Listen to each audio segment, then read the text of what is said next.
Welcome to the Strategic Project Leader, where we help you leverage strategic project management so you can achieve your goals. Now, here's your host, Fola Alabi.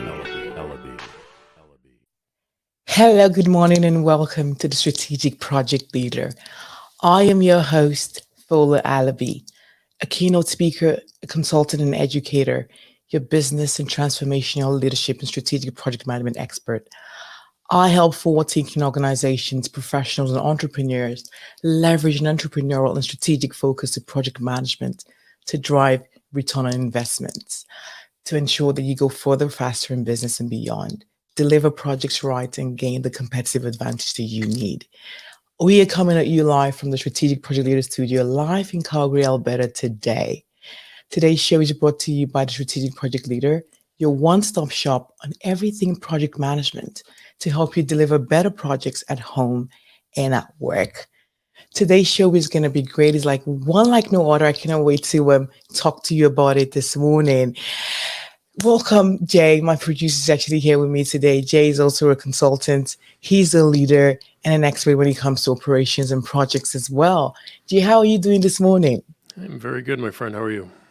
I'm doing awesome today. Today's a wonderful show because we have a very special guest who's joining us all the way from New York. And do you know who that is, Jay? Oh, tell me, my friend. Tell me. Oh, my goodness. Now, I just have to hold the suspense for a moment. I want to just give you a little bit about this particular leader. That's not fair. No. He is the president and CEO of the Project Management Institute. I'm talking about a leader who has led global organizations and helped them go from like little profits, like so much more. He's leading the change when it comes to project management globally. Oh my goodness. Do you still want to know who this person is, Jay? I'm waiting. I think I will still make you wait for a little bit longer. I'm going to tell you a little bit more about this particular leader. Okay. When it comes to projects, he's led other companies before. As I said, he's actually got a mixed background. So we're going to be talking about some culture, pieces as well, and how we can move up the corporate ladder. Should I just let his name out again? Do you think we should get into it? Yes, today we have Pierre Lamore. He is a great leader. It's just with so much joy. I cannot wait to bring him on stage. Can we just welcome Pierre with us this morning? Pierre, Hi, Pierre. How are you? How are you doing? I'm doing awesome today. Great to have you with us. What's it like in New York this morning? Actually, it's getting colder. I think the vortex is coming back, but we have nice weather. That's the good side of it. Fantastic. I know that's definitely awesome. We're so happy to have you with us this morning on the show. We're going to be diving deep into it. I know the time is precious. So we just want to, first of all, say thank you for being here. And for those actually watching us on LinkedIn, Facebook, and YouTube, make sure that you actually let us know where you're actually joining us from. I can see people actually join us from France, from Europe, people from Calgary, and let us know in the comments the questions you have, because Pierre is going to be sharing his heart with us, and you do not want to miss this. If you're on YouTube, make sure you subscribe to the channel as well while we get into it. So, Pierre, my first question is, what brought you to the world of project management? Wow. So the world of project management, I started very early on in my career. I started at Accenture after a short stint with the French government. At the time, I was working for the French government in Canada, actually. But then I moved back to France and I worked at Accenture. So that's how I started to run projects in the first place. Then I did other things. And many years later, I got called to run PMI. And that's how I came back to project management, at least directly. Of course, in many of the roles that I've had in my life, in many of the companies I've managed, I've had to oversee projects more as a sponsor, sometimes a few times managing them myself directly. But I would say I've never really left the sphere of project management in my entire career. That's right, because when we think about projects, right, projects are the engines of progress. They pretty much turn ideas into reality. And you being the CEO of the great organization and you being a sponsor of so many projects, we have a lot of project managers and business leaders on the stream today.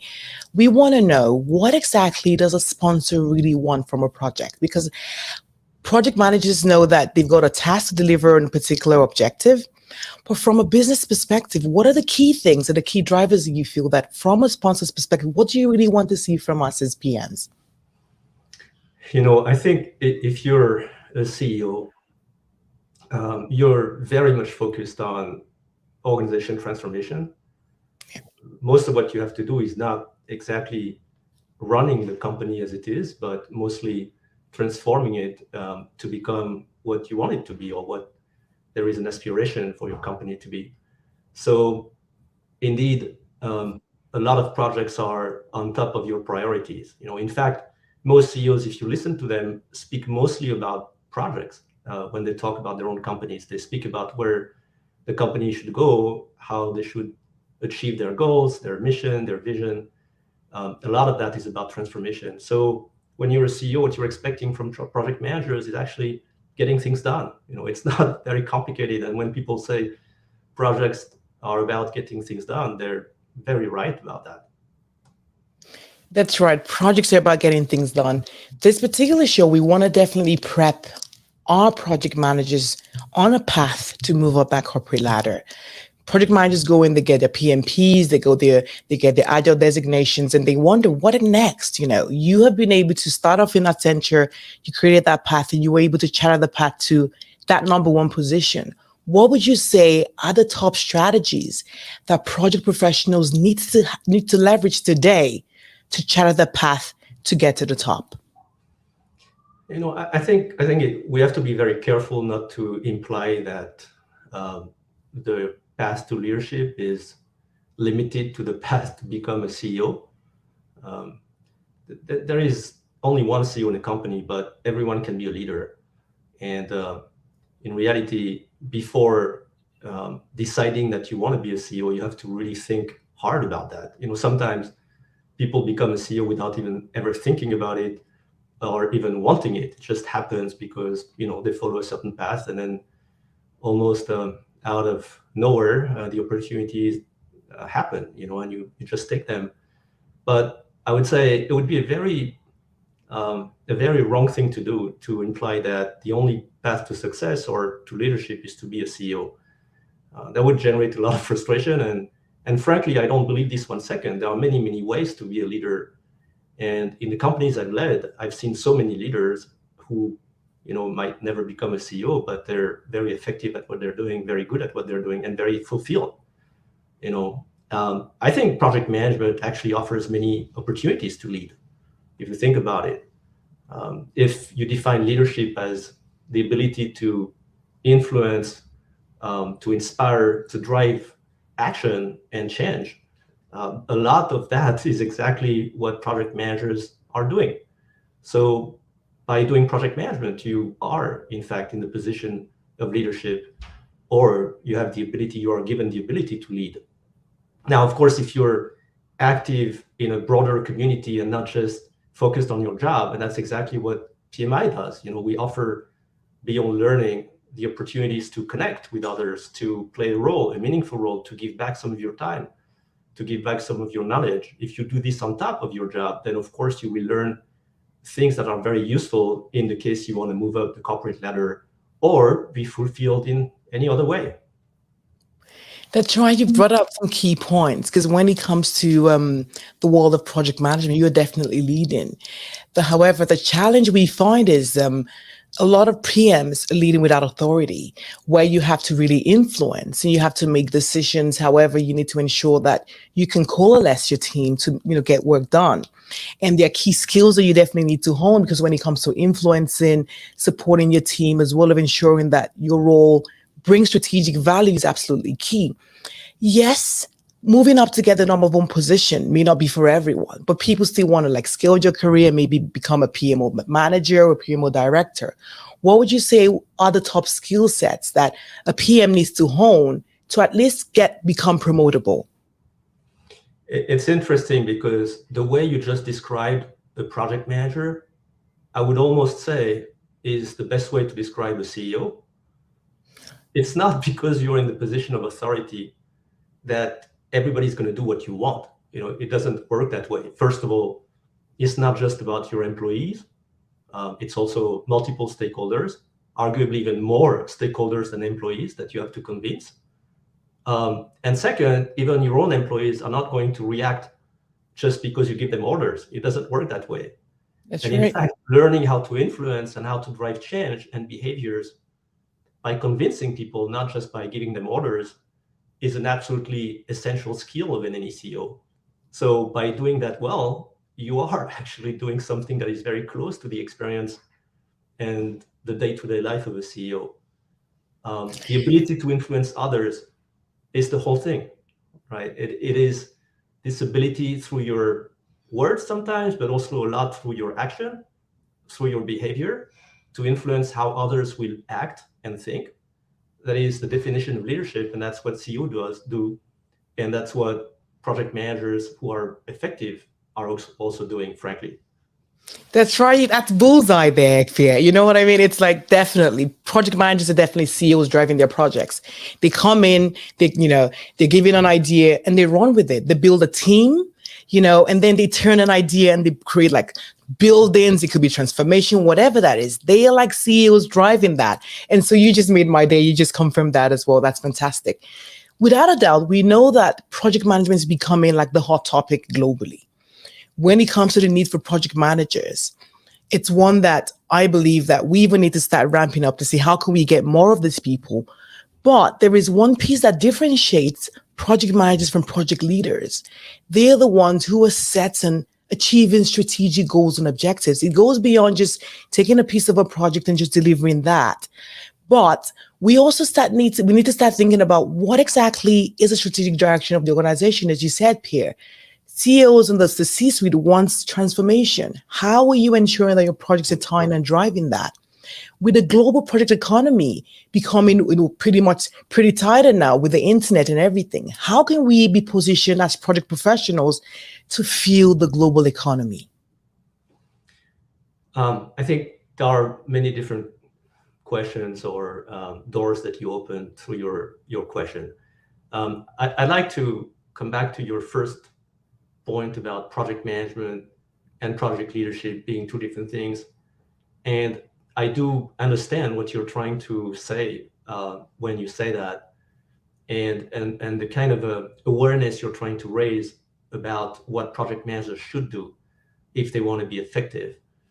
But in my opinion, implying that project management is just about execution, that is schedule, budget, scope, and project leadership is more broadly about the ability to influence, lead others, understand strategy, fulfill strategic needs of your organization, is in a way useful because you're helping people understand what is expected. But in fact, project managers have to be exactly what you describe when you describe project leadership. There's no effective project management if you don't go beyond pure execution, if you don't get into this level of influence of others being inspired by your behavior, by your direction. If you can't get alignment with strategic objectives of the organizations that employ you or that hire you, then you won't be a great project manager, right? So every single project manager has to think about becoming a project leader. Now, there are a few things that I believe you can do also to improve, because leadership is something you can learn. In reality, everybody says that leadership, you're not a born leader. That doesn't exist. I don't know if it's totally true. Some people have more talent than others for doing certain things, but for sure, most of what you do when you practice, most of what you learn when you study is going to help you develop and be better. So you got to spend the time doing a number of things. You need to learn, for sure. You need to take certifications, because this is the way you'll be recognized in the profession. It will give you self-confidence. It will sanction a certain path of learning and practice, but you also need to diversify your experiences. And that, I think, to go back to the question you were asking me, and I didn't dodge it, but I was answering a little bit differently in the first place. But I want to come back to that. Sometimes project managers feel a little bit frustrated because they feel I have no chance to access anytime in my career a position of leadership. That's not true, again, because they are leaders in what they're doing. But what they mean by that, we understand, is C-suite CEO roles, right? Move up the ladder, the career ladder.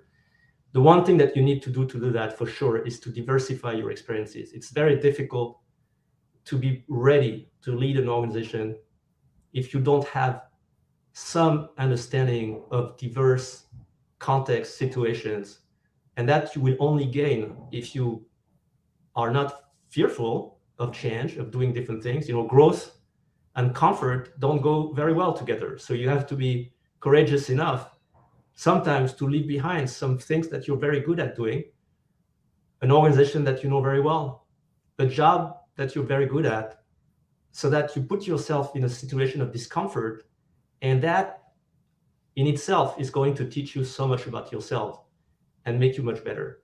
And I'm talking about changing countries, changing markets, changing industry, changing companies, changing environment. All of that would be useful. I'm not saying you have to do all of that, of course not. But every time you get out of your comfort zone and do something really different, you're learning something that's going to make you better and more self-confident, and it will take you closer to the kind of career objectives that you may have if this is what you want to do. But again, no pressure. If you're very happy doing what you're doing, you're fulfilled, you're great. Why do you want to move up the ladder? Maybe this is great for you. This is the right thing for you to do, and you should be proud of it as well. Definitely, especially with the new year, everyone has to go back and reflect and say, what exactly do I really want to achieve when it comes to my career? You have a career goal. Is it to, be better exactly where you are? Do you want to learn something new? Do you want to move up the corporate ladder? Whatever that is, the key is to start by figuring out what exactly you want to do. And when you're clear about that, you can then create a plan to help you achieve that particular path. I want to change gears a little bit because I know that you've actually demonstrated someone who's definitely stepped out of his comfort zone. You've moved countries, you've been able to master what I call cultural intelligence. When it comes to working for different organizations, when it comes to, moving across different continents, how have you been able to influence when it comes to different cultures, Pierre? So, though for that, I have to admit, I don't really have a recipe for that, other than being very curious, observing. I was lucky in a way. I was born in a bicultural environment. My father was a Vietnamese immigrant in France. My mom is French, from the center of France. Can't be more French. And so I love that. You can't be more French. Yes. Yeah. My entire childhood had to sort of be the translator between my parents. They're still together, happily married, at least as far as I can see. They're 88 and 85, so probably they found a way to live together. Definitely. My entire childhood, I had to speak two different languages, not in the sense of languages like Vietnamese or French, but more speaking two different ways of thinking, two different approaches of life, two different conceptions of life and the world in general. So that helped me. I didn't realize that when I was a child, of course, but then, when I started to work more internationally, and I'm also lucky to have grown up in Europe, where by definition, Europe is a more multicultural environment because you have to deal with, with French, with Germans, with British people, with Italians, with Spanish people from Eastern Europe. And for all that is being said about Europe being Europe, Europe is in fact a hodgepodge, a melting pot. It's very different. And plus we have a lot of immigration there. So when I moved to the US, and also having worked for American companies before, it helped me. But still, I made some mistakes, and I still do. Sometimes I come across as very French to Americans. Sometimes I come across as very American to French people. And when they say that, they mean it in a way that is not always very nice, even if they say it with a smile. So you got to find your own way, your own style, live by it. Don't be too much influenced by what is politically correct or what you think people are expecting from you, but be respectful of other cultures, other ways of thinking.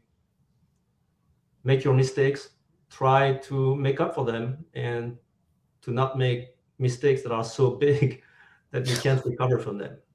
And so I know that's the key there, because we're really, really similar. Because I've got West African roots as well, and I moved to England. I lived there for over a decade before moving to North America as well. And I go back and forth, and I talk and I mentor a lot of migrants where they move over to Canada, for instance, and they're like, "How do I start?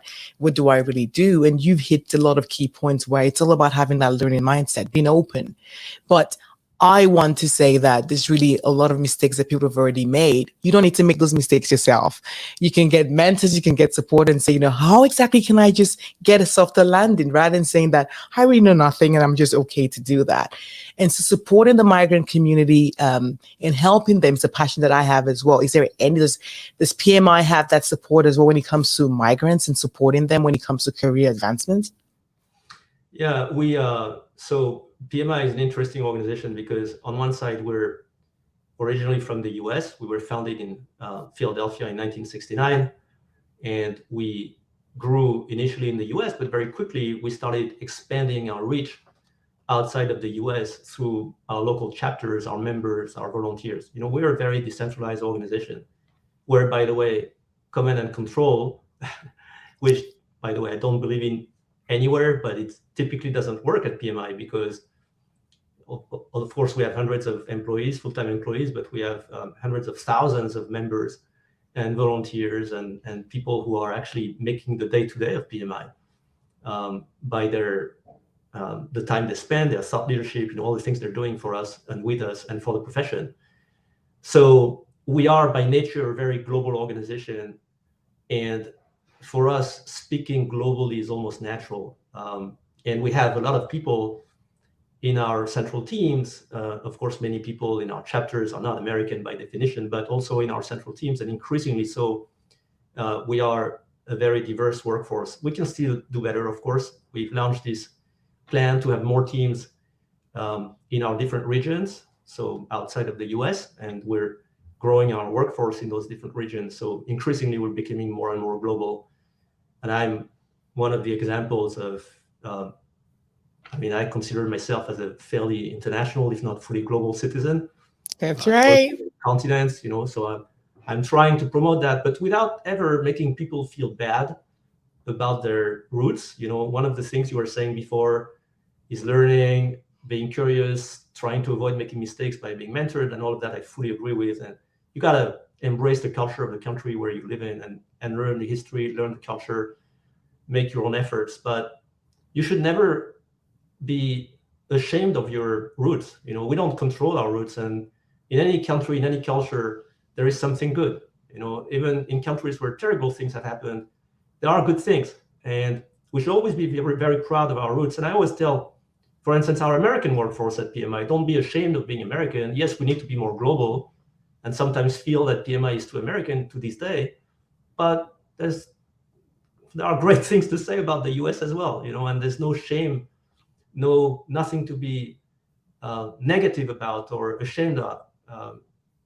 Being American, being French, being from Africa, being from Asia, Chinese or Vietnamese, or from wherever you are. And it is only by leveraging our differences, not trying to eradicate differences to have just one model, by leveraging all these differences, that we will be as an organization much stronger, just like the world is going to be stronger if we can do that.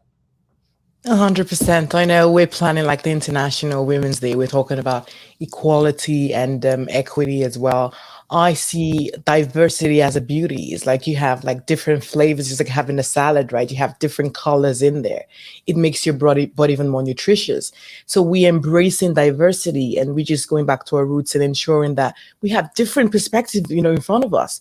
Organizations that do well, it's one that's made up of people who have got different ideas, different perspectives, different strengths. And when they bring it all together, magic obviously happens. And so I love that message as well. And I hope it's one that we can encourage our leaders to definitely keep sharing so that we can pretty much embrace diversity and pretty much make the world a better place. So I know that's part of what you support. So let's, tap back into a question I asked before about the global economy.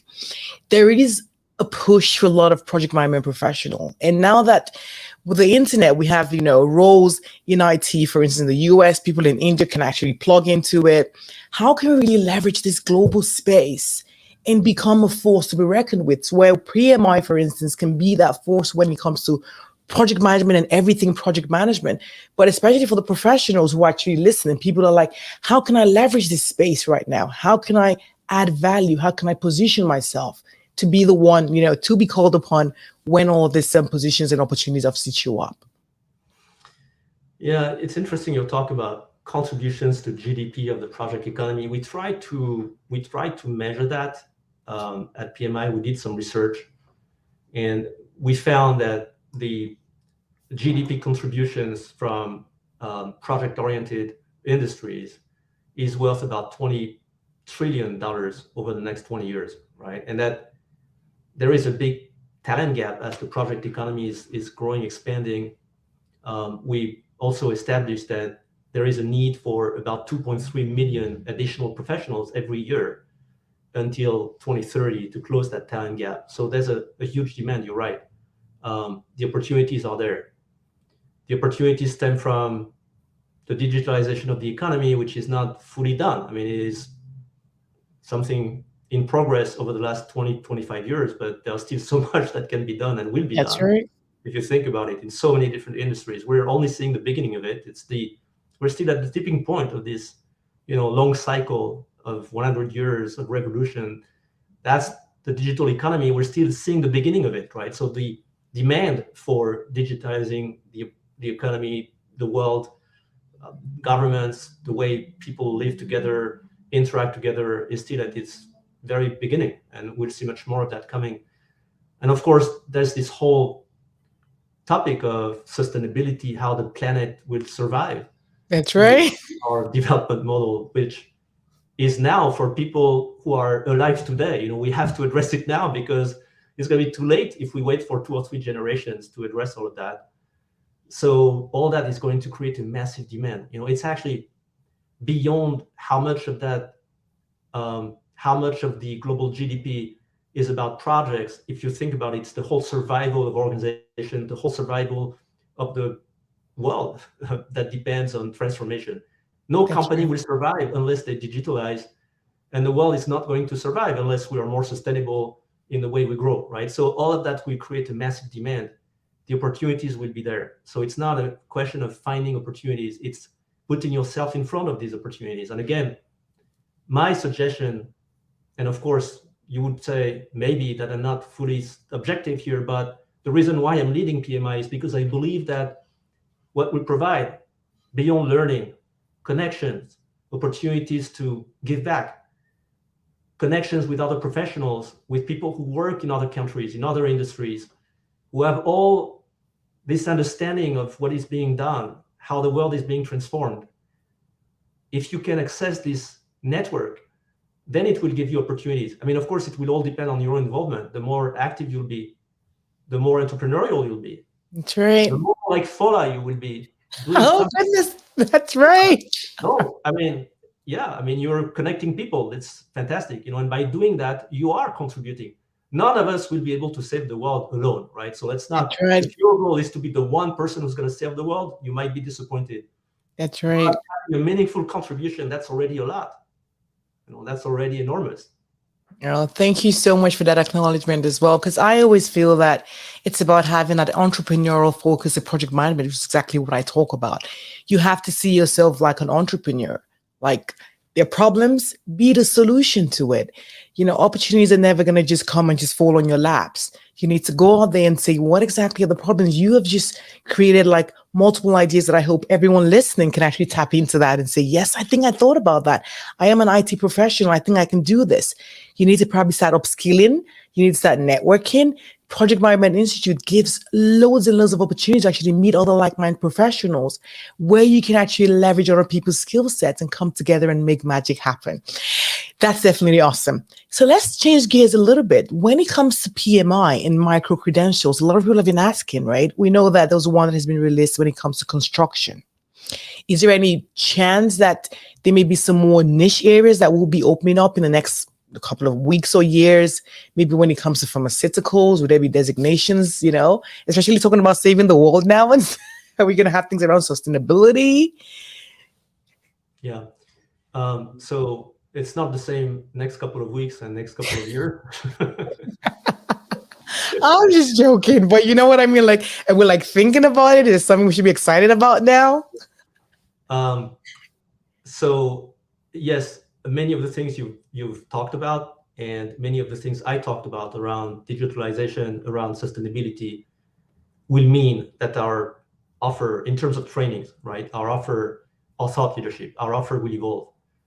However, I want to say that in the last 2 years, we've expanded our offer enormously. We've also expanded globally in the sense that we have created all these regions and employee-based in the regions, like I mentioned before.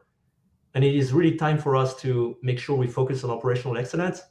So my message to the whole team for 2023 is, let's focus maybe a little bit more. Let's do a little bit less things, but let's make sure we are delivering the most excellent service in what we do. I really want to make sure that anything that PMI does is exceptionally good. So it cannot be everything. It's everything we do. It's not everything that can be done, right? So short term, I'm almost trying to reduce a little bit the number of products that we're launching, because I want us to be sure that what we do has the level of quality, of service, of value created for the profession that is expected from a brand like PMI, which is, by far the number one brand in terms of professional skills, professional knowledge, professional advocacy in our world. I know that's really excellent, because I see organizations and companies trying to do so much and they end up being not even good at anything. So being able to focus on what we're really good at and then ensure that we deliver excellently and make sure we're known for that, I think that's definitely awesome. And I hope everyone has had that message. Even when we go back to our day-to-day, roles as well, focus on being the best. Focus on being the one that, when they think about product delivery excellence in your business, you're going to think about, yes, it has to be Mark, it has to be Danielle, it has to be Lee. And that's the number one key that definitely sets you up for success as well. I want to, talk about education. I know we spoke about professional development. For people who haven't really got formal education, what exactly is your take on how they could still leverage this good ideas? What part can they really take? And do you think that formal education is really important to be successful? I am a big proponent of formal education when you're lucky enough to have access to formal education. Not everybody does on this planet, but in many countries, it is possible. It's difficult sometimes because expensive, but for many people, there is some access to formal education. So if you have a chance, if you can afford it, if this is possible, try to have formal education. I'm talking to young people here, if any are listening to us. When we were founded in 1969, we were founded because there was a gap. There was no formal education in project management. In fact, a number of people, including Jim Snyder and 4 who's still with us, and 4 other founding parents of PMI, decided to create this network where practitioners could exchange best practices, ideas, thought leadership. But they did this very quickly in the context of Georgia Tech, which is one of the largest universities in the US, one of the most reputable universities in the US. So Georgia Tech helped us, and we had these roots with the academia. But then, of course, we focused a lot on professional development, lifelong learning. But we also kept strong links with the academia. And I do believe that the academia has a great role to play, even in the science of project management. And by science of project management, understand me, I'm not talking just about methodologies. It's beyond that. It's how you lead projects as well, how you actually get things done. So these relationships with the academia is important to us. We have accredited a number, I think about 170 programs so far, usually master's degrees in project management or in areas that are close to project management. And we want to do more of that. So I'm very favorable. I'm a big proponent of formal education. But we all know that formal education after a number of years is not enough. And it's not just about what you learn at school, but also what you learn on the job and how you develop as a person. And that's the thing that lifelong learning brings to you. This ability to constantly learn more, this ability to constantly re-challenge what you've learned before, and also understand that the world is changing. Technologies are changing, objectives are changing, ways to manage are changing, society is changing, public opinion is changing. So you need to refresh yourself all the time. And that kind of attitude is essential, by the way, if you want to move up the ladder. And by this, I don't mean only taking courses. It's not just that, right? It's learning from others. It's reading a lot.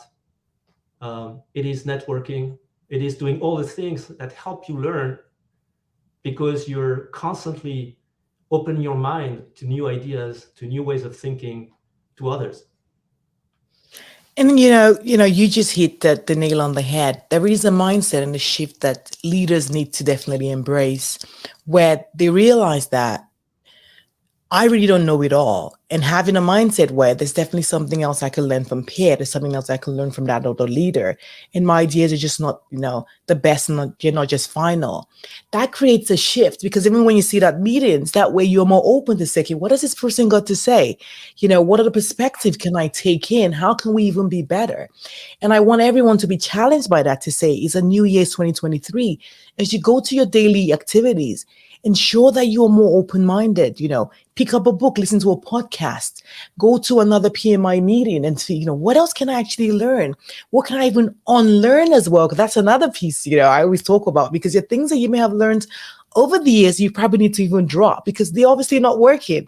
So you probably think about, what can I also unlearn so that I could set a better path to not just be great for myself, but also be great within the community that I actually serve and support.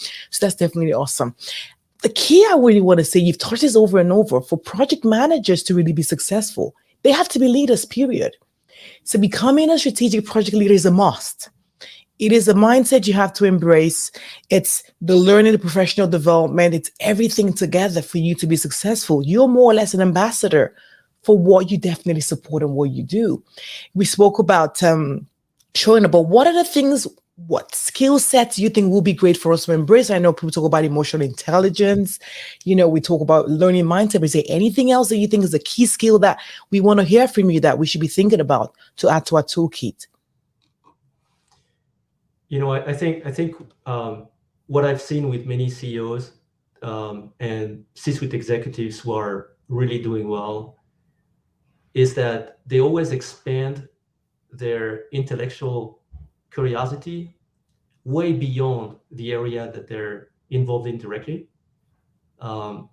It's not just about reading more books about project management.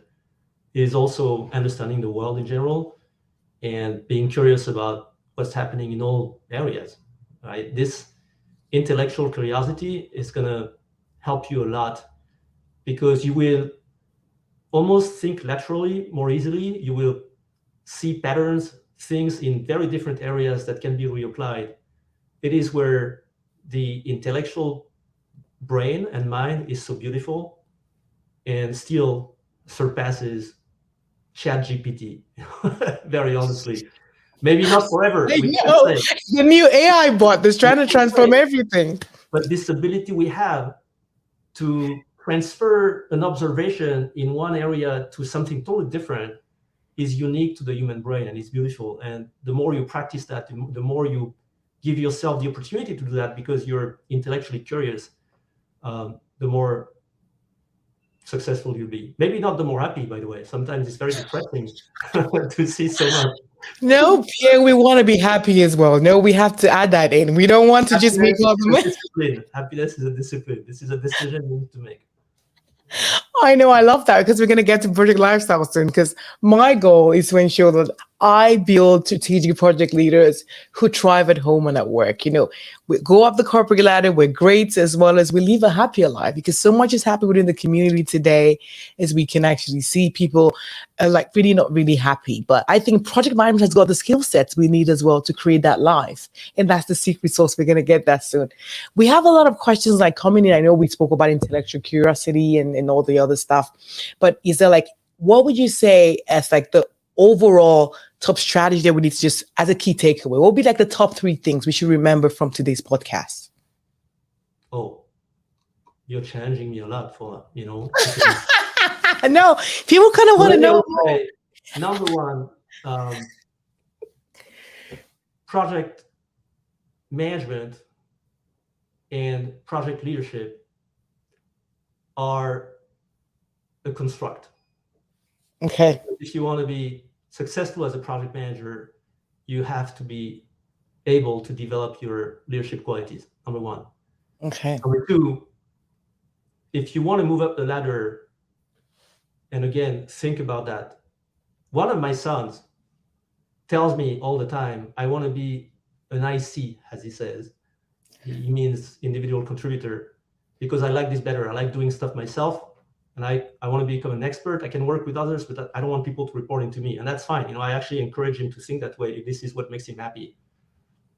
So it is okay if you are not going to move up the ladder, but if this is what you want, remember that growth and comfort don't go well together, and that the more you multiply opportunities to get out of your comfort zone, do stuff that you're not used to do stuff that scares you maybe a little bit, without being suicidal, of course. You have to understand what you can take and what you cannot take, and with over time, you understand your limits. But getting out of your comfort zone is really good. And initially it's hard, but then you learn so much, and that's going to help you a ton. Developing the self-confidence, developing the gravitas, and also the judgment, the quality of judgment that is useful when you move up the ladder and get to more responsibilities. And then finally, again, we just mentioned that, but I believe that intellectual curiosity is essential. So lifelong learning is part of that. Joining us, PMI, meeting with people, giving back, taking certifications, courses is one thing. It's also beyond that. It's being curious about everything, including outside your area, your professional world, your usual areas of interest. Anything you can learn that is different is going to stimulate your brain and make you even better. At least this is what I'm doing. That just means it's time for Project Lifestyle. It's been a great show. I just want to talk about how can we take all of this great stuff and create even a better life. Project management, as we've just heard from Pierre, it's about projects, about leadership. How can we lead at home and how can we lead at work? We've spoken about stepping out of your comfort zone. I want to challenge you today. You've listened to everything we've spoken about. How are you setting your goals up to ensure that you create the life you truly crave? From planning, from development, how are you, improving your communication skills when it gets to your kids, when it comes to your partners at home? How are you communicating? How are you intentional about being more curious to expand the way you actually do things? I want to challenge you today. I want you to take steps proactively to ensure that the life you crave is truly possible, because I always tell you, you are the best project you can actually ever walk on. Take steps today, create a plan. Make sure that you're taking steps every day to ensure that you're working towards every single thing that seems to be like a weakness, things that you're not really good at. I talk about SWOT analysis, which is what we do at work, but do that in your personal life. How does that affect you as well at home? What are the things that you think you need to improve on that could make you better? Take steps today and be intentional, because you definitely can make and create the life you crave. It's definitely possible.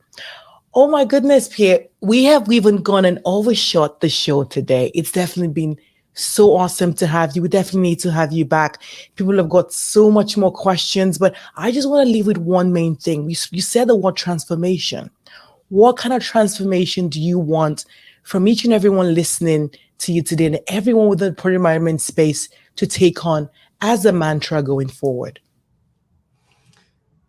I did mention the need that the world has to digitalize and to become more sustainable.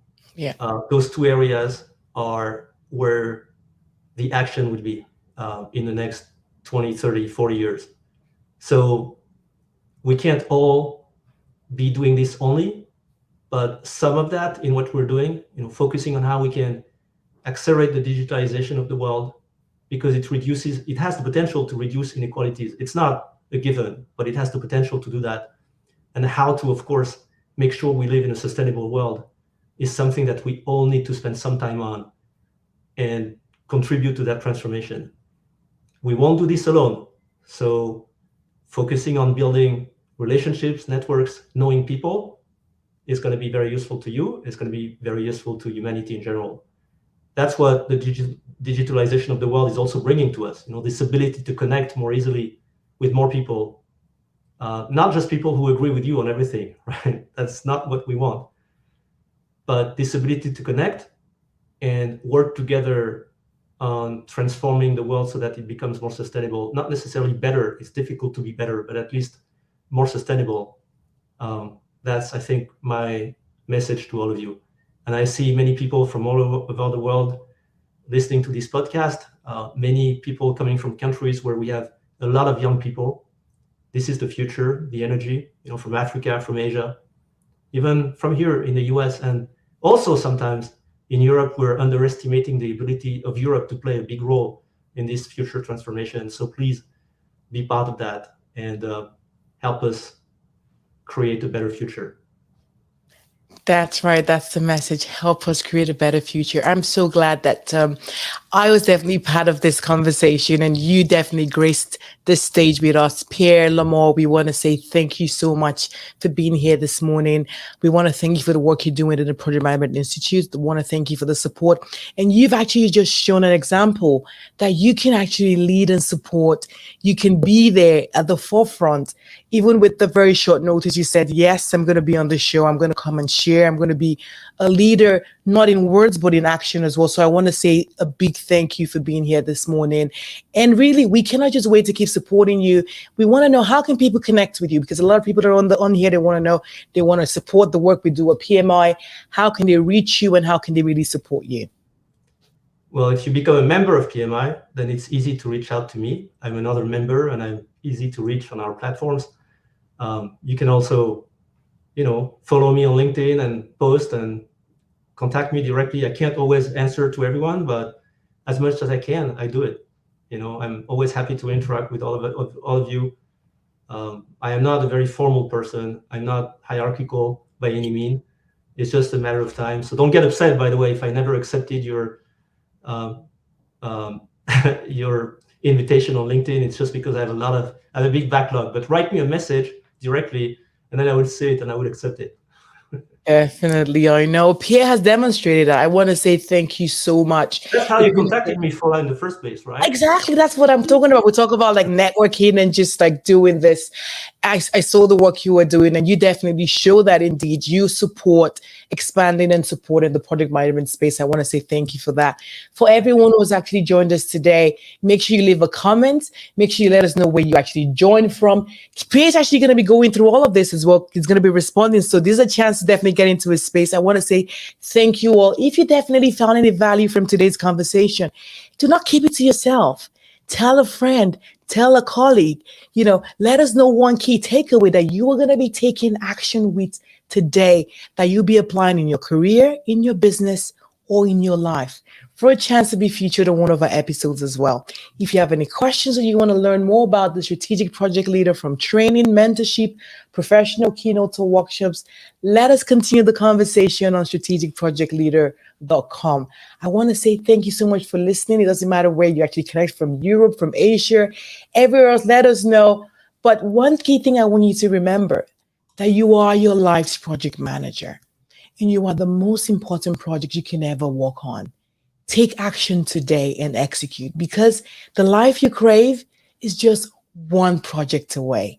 So set your reminders for next week for another great show where we're going to be having another awesome guest. Same time next week on the Strategic Project Leader podcast, 11 a.m. Eastern Standard Time. Thank you so much for being here. And I just want to bring up Jay. I want to say thank you, Jay, as well, for putting all of this together, for running all the back end. I want to say thank you. And I cannot wait to see you all in the next one. Jay, do you have any final words before we go? I know he's my great producer. Anything you want to share? No, this was wonderful. Thank you for having me. And thank you, Pierre, for joining us. I appreciate it. Thank you so much. See you guys all on the other side next week. Bye-bye.